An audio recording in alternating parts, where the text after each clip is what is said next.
Wir machen ein kleines Video zum Einbau des Schox Gun Airride Fahrwerk. Damit ihr mal eine Vorstellung habt, wie das aussieht, das Fahrwerk, habe ich es hier mal vor mir liegen. Das ist auch das Neueste. Shotgun hat das Fahrwerk überarbeitet, verbessert. Die Verbesserung liegt in einem zusätzlichen Ventil. Hier ist die Einbauanleitung. Hier ist der Kompressor. Da zeige ich euch nachher in dem Video, wie der eingebaut wird. Dann gibt es Kabel ohne Ende.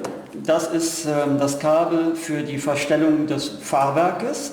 Das ist auch markiert. Die Markierung hat einen Grund, welchen erfahrt ihr später. Dann gibt es ein Relais, was einzubauen gilt. Auch das wird an einem speziellen Platz eingebaut, das seht ihr auch im Video.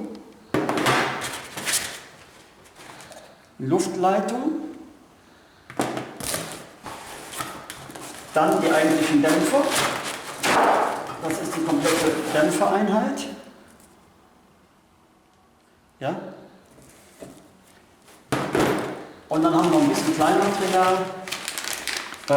Zum Beispiel dieses neue Ventil. Das ist das, was ich zu Anfangs erwähnt habe.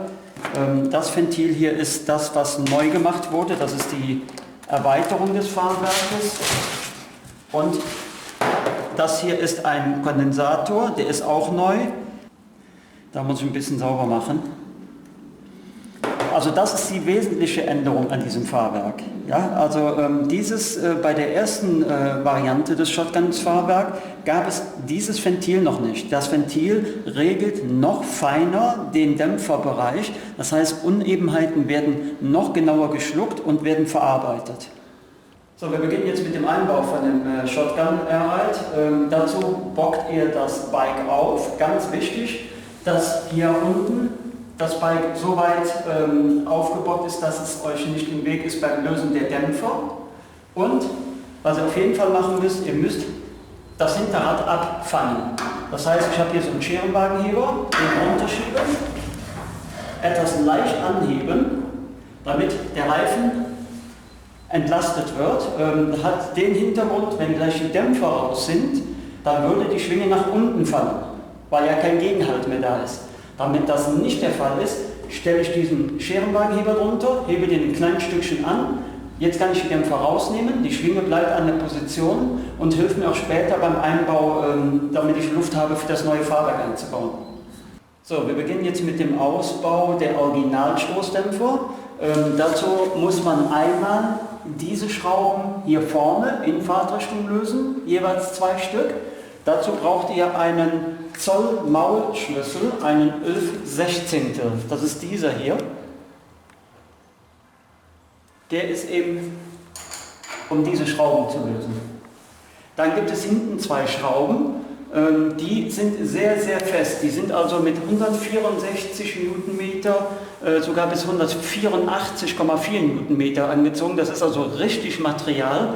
Da müsst ihr richtig Kraft anwenden. Also da keine Angst haben, beim Lösen muss viel Kraft aufgewendet werden, weil die mit 184 Newtonmeter festsitzen. Das ist schon einiges. Dafür braucht ihr einen 3/4 Zoll Schlüssel, um die zu lösen.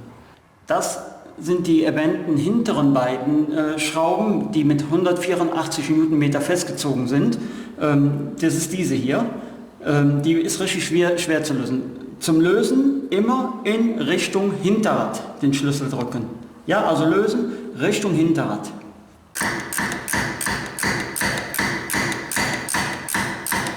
So, damit ich den Dämpfer gleich leicht rausbekomme, hebe ich jetzt diesen Scherenheber hier an. Ihr seht, die Schwinge geht nach oben, ja, taucht ein in den Fender. Damit bekomme ich die Luft, um den Dämpfer mühelos hier rauszubekommen.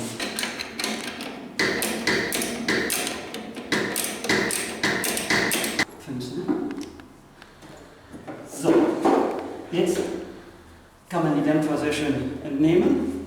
Das ist der erste. Jetzt drüben auf der anderen Seite den zweiten Dämpfer. So. Darauf achten, dass alle Buchsen mit raus sind, diese hier, weil die brauchen wir gleich bei dem neuen System wieder. Okay, so. Jetzt geht es darum, die die neuen Dämpfer einzusetzen. So, die original hinteren Dämpferschrauben, die hier, die werden ja wiederverwendet, die werden gründlich gereinigt und da müsst ihr zwingend Loctite drauf machen, diese Schraubensicherung. Ja, weil da hängt das ganze Fahrwerk dran. Also mit Bremsenreiniger ein bisschen einsprühen, Gewinde sauber machen, entfetten quasi, damit das Loctite hält, sonst hält das Loctite gar nicht. Geht keine Verbindung ein. So, und wenn das sauber ist, dann einfach, ich habe hier so einen super fester Loctite-Stift, das ist wie so ein Lippenstift, das ist von Loctite, nennt sich Loctite 248, hat den Vorteil, tropft nicht und beim Reinfummeln ins Gewinde geht mir dann auch das Loctite nicht verloren. Also hier einfach auf das Gewinde aufstreichen, bisschen reindrücken ins Gewinde, das macht ihr mit beiden Schrauben.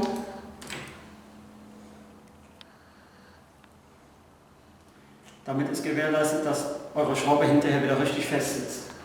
So, Einbau oder Einsetzen des neuen Fahrwerks. Dazu das Fahrwerk an die Position heben, wo auch das alte drin war.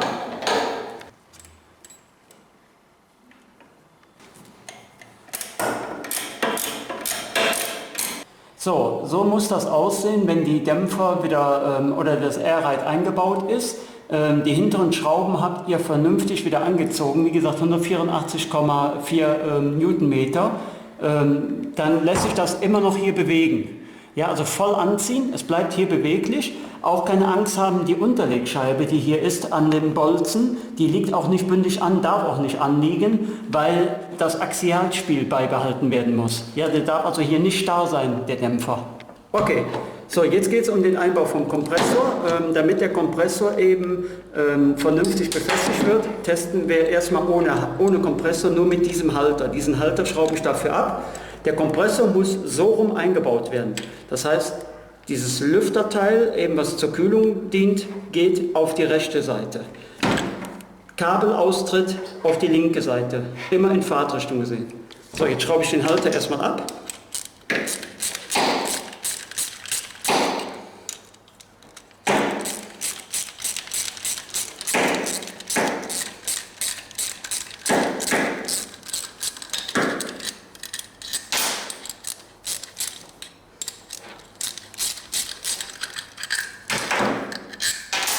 So, jetzt kann ich den Halter hier oben dran machen, und zwar kommt dieser Halter mit der Originalschraube, dann kommt dazu vom Originaldämpfer diese Metallbuchse mit dem Gummilager und dieser Buchse hier. Das kommt zusammen so draufgesteckt. Dazwischen kommt allerdings jetzt erstmal dieser Halter, der wird so. Und so muss das Ganze aussehen. So wird das Ganze hier oben in den Dämpfer eingeschraubt. Dazu klappe ich den Dämpfer jetzt hoch.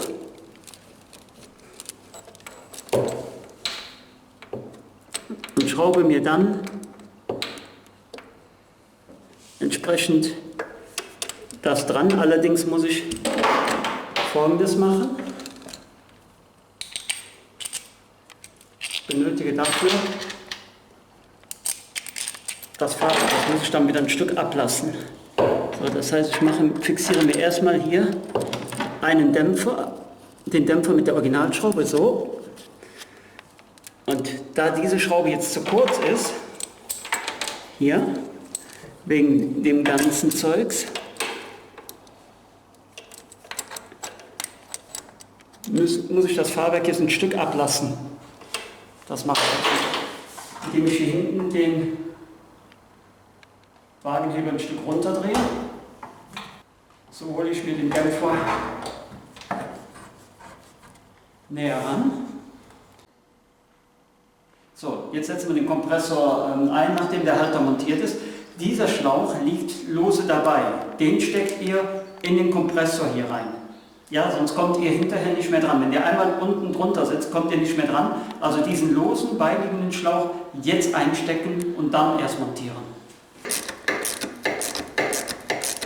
So, jetzt ziehen wir diese Leitung rüber auf die andere Seite. So, im nächsten Schritt bauen wir jetzt dieses Regelventil ein. Der Kompressor ist jetzt montiert. Von dem Dämpfer, von der Dämpfereinheit geht dieser dünne Schlauch ab. Der kommt hier in dieses Ventil. Den auch vorher einstecken, bevor ihr das festschraubt, sonst kommt ihr nachher ganz schlecht da oben noch dran. Die Position von dem Regelventil ist genau da. Da wird es dran geschraubt mit der beiliegenden Schraube. Ich montiere das jetzt mal und dann seht ihr es gleich im montierten Zustand. Nachdem das Regelventil drin ist, da sitzt es, können wir jetzt auch den grünen Schlauch anklemmen. Der grüne Schlauch kommt hinten vom Stoßdämpfer. Der wird hier unten ins Ventil reingeschoben. So, das Ganze muss dann so aussehen.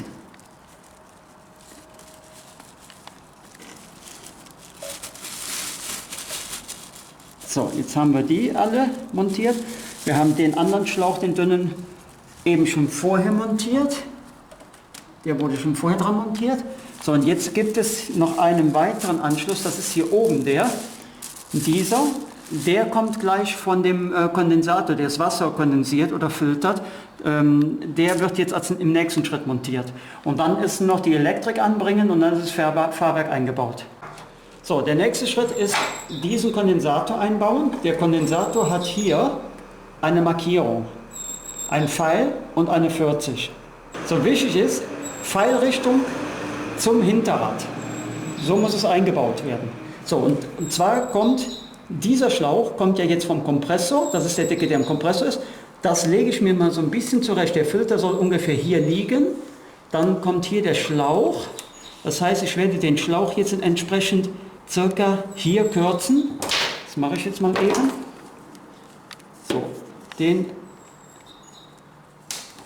da kürzen. Pfeilrichtung beachten, jetzt wird der hier reingesteckt, zack. So, jetzt kann ich mir den so grob schon mal hier hinlegen. Da soll er hin. So, jetzt gibt es einen weiteren Schlauchanschluss, der kommt jetzt hier rein und geht hier oben dran. Ich stecke ihn aber erst oben ein, an dem Regelventil.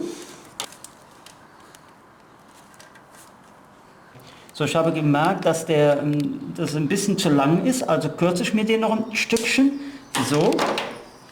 Mache das Ventil, den Kondensator wieder dran. So, jetzt passt es mir von der Länge besser.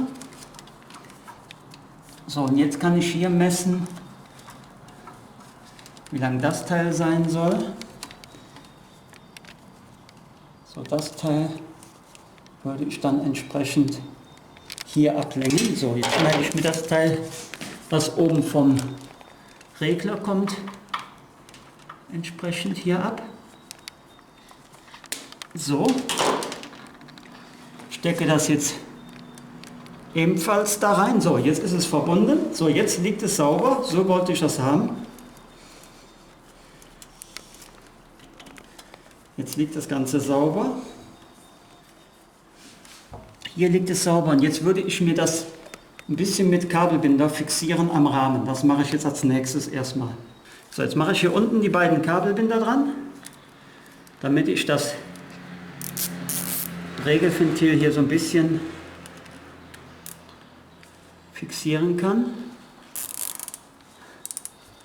Einmal. Dann schlägt mir das auch nicht rum und ist auch vernünftig fixiert.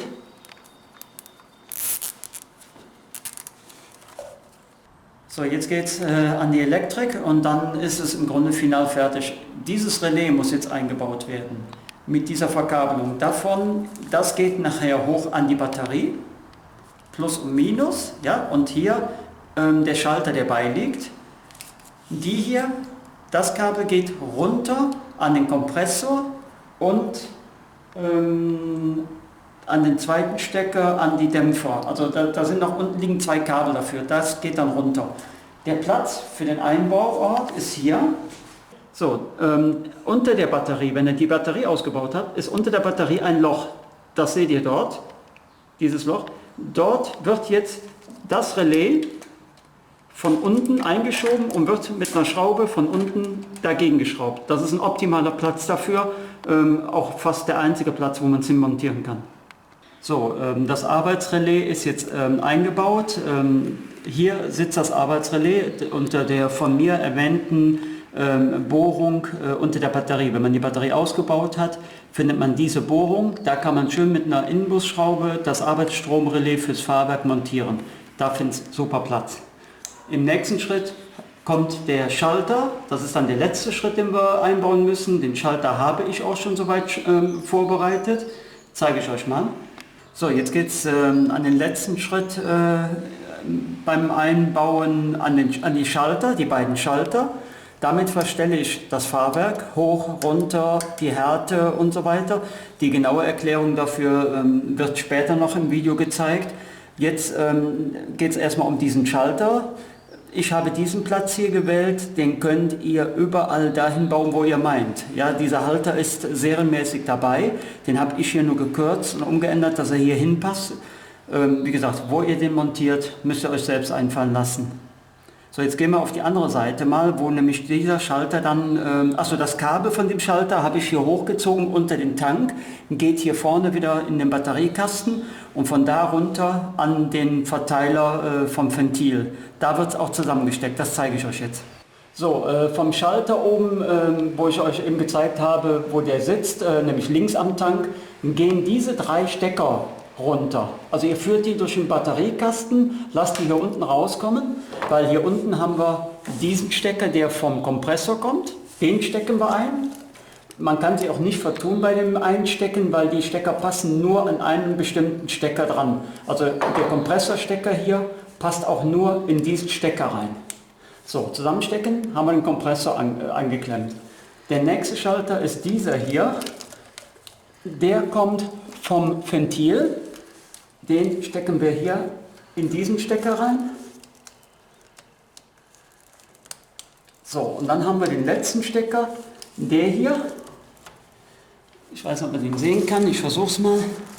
Diesen Stecker hier, der kommt hier reingesteckt. Der geht dann, versorgt die Schalter mit Strom. So, jetzt haben wir die 3 Stecker hier zusammen. Jetzt werde ich die hier mit Kabelbinder noch ein bisschen fein verlegen, dass es sauber aussieht. So, jetzt die Erklärung zu der Bedienung der Schalter. Ich nehme die beiden Schalter und drücke die jetzt nach oben. Das hebt das Fahrwerk. Also beide Schalter gleichzeitig nach oben. Fahrwerk ist angekommen. So, jetzt drücke ich den vorderen Schalter alleine nach oben. Ganz alleine, den hinteren lasse ich unberührt. Ein paar Sekunden lang, ungefähr 10 bis 20. Jetzt ist das Fahrwerk hart, knüppelhart. So, wenn ich jetzt den vorderen Schalter alleine nach unten bewege, lasse ich die Luft aus dem Dämpfer raus, was dann zur Folge hat, dass das Fahrwerk weicher wird. Ihr hört das, ich mache das etappenweise. Nur den vorderen jetzt alleine. Jetzt entweicht die Luft aus dem Dämpfer und jetzt, Achtung, habe ich eine Schiffschaukel. Jetzt ist das Fahrwerk ganz weich. So, wenn ich jetzt noch die Höhe verstellen möchte, jetzt ist es natürlich zu weich, also um das wieder härter zu kriegen, einfach den vorderen wieder nach oben drücken. Den vorderen nach oben drücken, jetzt wird es schon wieder strammer, man sieht es hier. Und wenn ich jetzt den hinteren alleine nach unten drücke, verstelle ich die Höhe vom Fahrwerk. So, jetzt verstelle ich die Höhe, das wäre aber jetzt zu weich. Also den vorderen nochmal nach oben bewegen.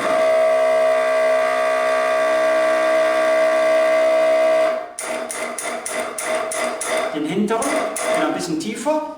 So, und jetzt habe ich eine vernünftige Dämpfung und eine schöne Tiefe. Jetzt kann ich das Ganze noch ein bisschen tiefer machen. Dazu würde ich aber vorne den Schalter nochmal nach oben betätigen, um das Fahrwerk wieder ein bisschen härter zu machen.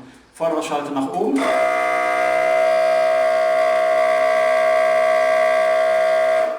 Jetzt den hinteren Schalter nach unten. So. Und siehe da, knüppelhart. So kann ich jetzt fahren und setze nicht mehr auf. Das war's.